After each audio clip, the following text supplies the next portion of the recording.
Also, welcome back to Venus Lighthouse. Took care of all the backtracking for y'all. Off the screen. So, we're all back on the same page, and my equipment is a lot better off, and...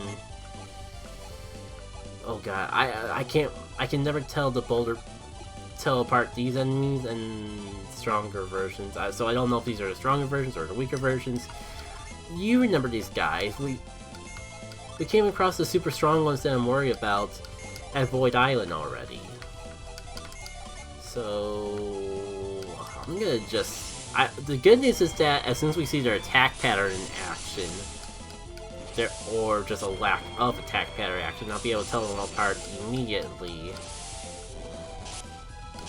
And hopefully I'll remember the slight visual difference that they have going forward afterwards. Okay, yeah. Pretty sure we're going with the ones that don't go for the Big Bang. But yeah, this is the dungeon where they started appearing in. So you can't... when we saw how devastating they were at Void Island, you can't exactly blame me for being a little afraid. A little overly cautious about pretty much anything that could have gone wrong in that scenario. Let's get fancy and get a little Djinn's finisher off. Been burning for some synergy anyways. Or I could completely screw myself out of that with the whole retro Golden Sun mechanics. Oh! It's been a long time since I've seen that ability in action. I forgot that it's basically just another rapid mitt. The fact that I can like unleash, and if we hit them first, they just don't attack. That's actually a pretty good unleash. Wishbone, I'm a little worried Wishbone will be a little bit overkill, so we can go for that. And actually, yeah, now that we have all three Djinns, or like all the Djinns, we could probably go through the whole element. We could have everyone have a tri-elemental class without worrying about messing up anyone's Djinn combinations. Also, we got a new enemy on our hands, the torch statues. They're pretty much the only non-water statue in all of Dawn of Djinn. Take a wild guess what sort of element they have. I wonder if they're... I can't quite remember if they're actually weak to the element opposite of them, though.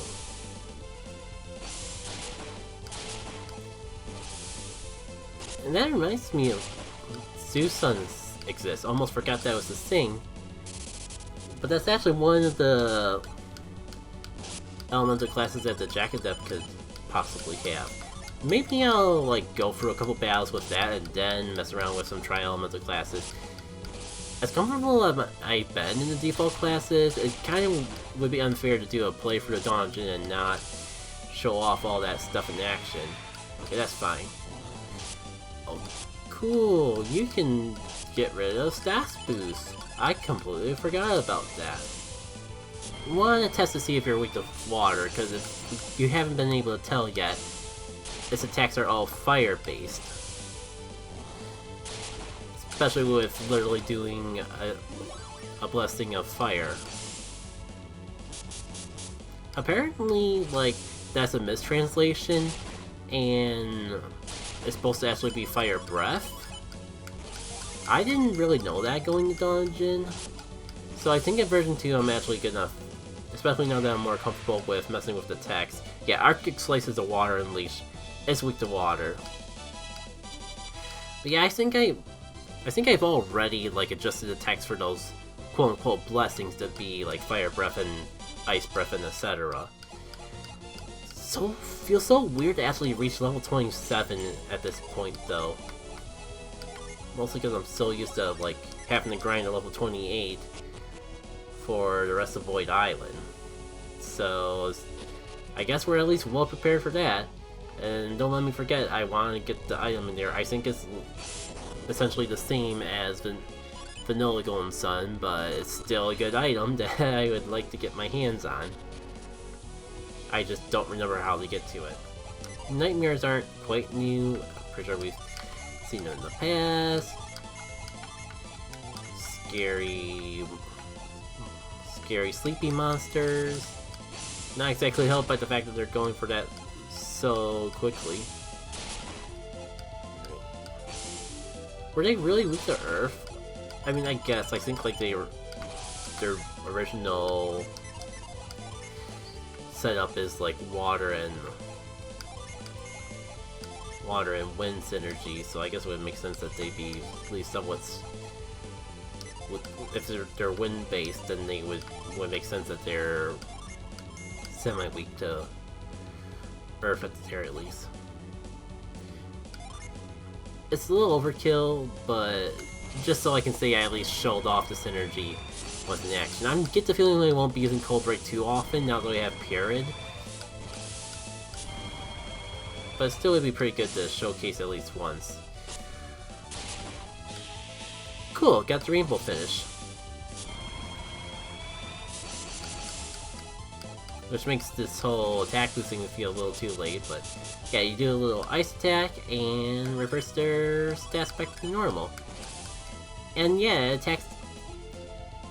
Unlike a lot of moves, it doesn't decrease in damage because it attacks all enemies, so it's not a lot of damage, but if you want to get a solid amount of damage off on a single foe, then there's an option to explore.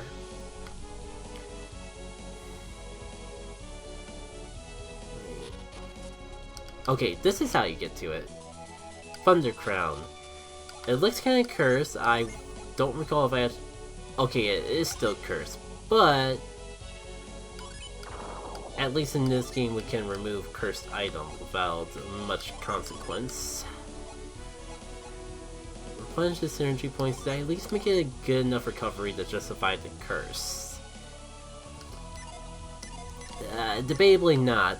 Granted, if you've played, if you're familiar enough with Golden Sun, we can get around that in the future. I just unfortunately didn't get far enough, and I forgot that you can call for friends. But as I was gonna say, we can get around that, but we just haven't gone far enough in the optional area of the game to actually see that in full action. Oh, and of course I still have... This would be a perfect time for Angler, but I don't think I have that option. Not like the best scenario to showcase do, but I figured, but might as well. Yeah, it still revives like vanilla, but it actually has the range of 3, so the biggest catch is that it has the same success rate as vanilla do on its main target. The two, so there's the big arrow, and then like to the left and right of the big arrow, the effect gets less effective. So it's really only sort of guaranteed to revive one ally, but it can have the chance of reviving up to 3 allies altogether. It also has a very solid amount of synergy recovery, so purely using it as a synergy recovery option isn't a bad idea either. Granted, obviously there's a tiny bit of risk and reward, because it can really save your hide if you save it for a moment when... If you save it for a moment when allies are actually down, it could really get you out of a pinch. But assuming if you're... But the synergy recovery also makes it so even if you never get to that point, you'll still be getting some use out of you. And I think part of reason too that I spent a lot of time like fiddling around with the idea of a wide range revival ability.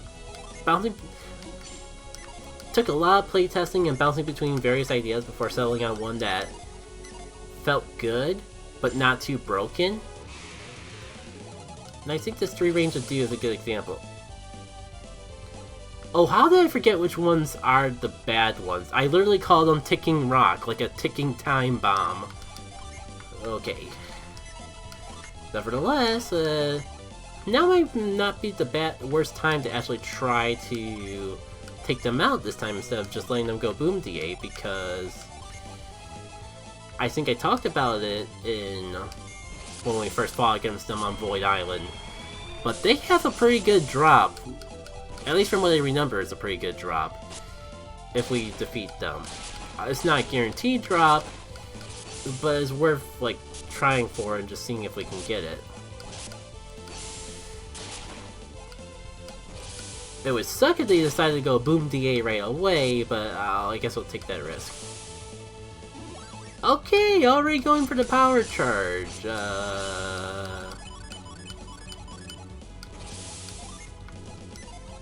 Guess we're not getting that once. I could also go for Flurry for a last minute chance of trying to get it asleep before it goes boom DA.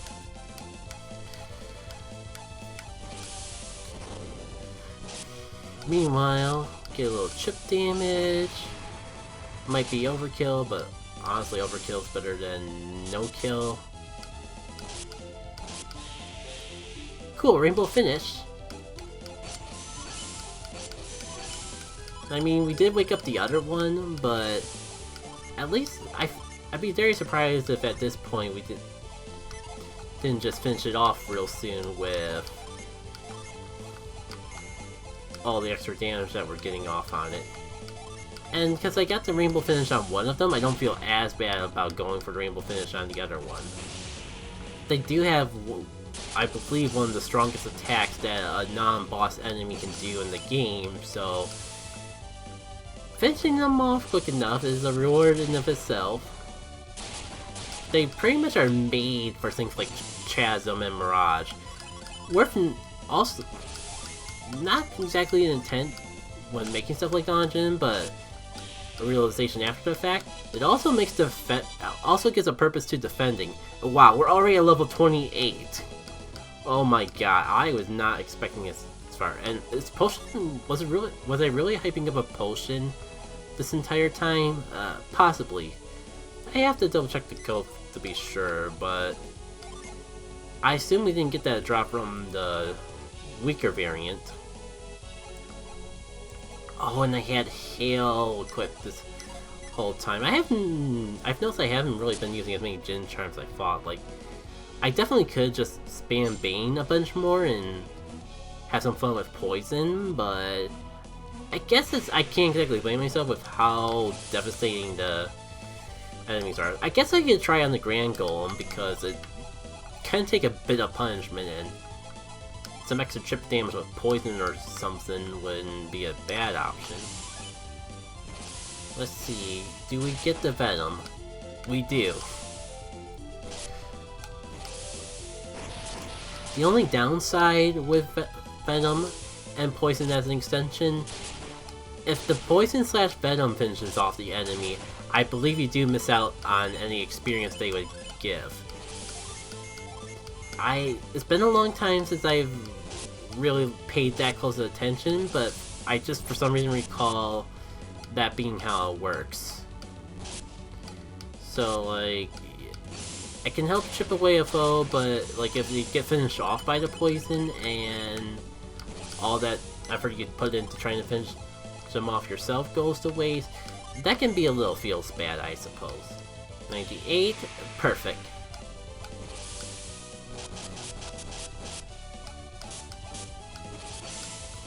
Oh! Maybe I've been taking this fight a little bit for granted. Nope, we're all good. Just knows I know Ivan has seen better days, and I was kind of worried I was pushing my luck and not being careful enough. Glad to know that was an issue for nothing. And now it's time for the fun part. I feel like I've done these puzzles so many times in playtesting that I shouldn't be struggling with them at all, but it did feel kind of annoying to solve this puzzle every time I wanted to test out something between the Venus Lighthouse and here. So I guess that was part of the reason I was kind of dreading going for this place a bit. I think we saw a few of these in Babi's Lighthouse, but didn't really get a chance to see them in action too much. Oh, speaking of showing off stuff that I never got around to... Let's try out these gloves in action. You know what, sure. Let's go for the star ring. Everyone's at least has a little bit of synergy used up. I think we can get a solid amount of use out of it. And I shouldn't be as stingy, I should like use some Djinns as well, but it's just kind of like, it's one enemy by itself. Who cares if it's endgame area? It's by itself, how bad can it be?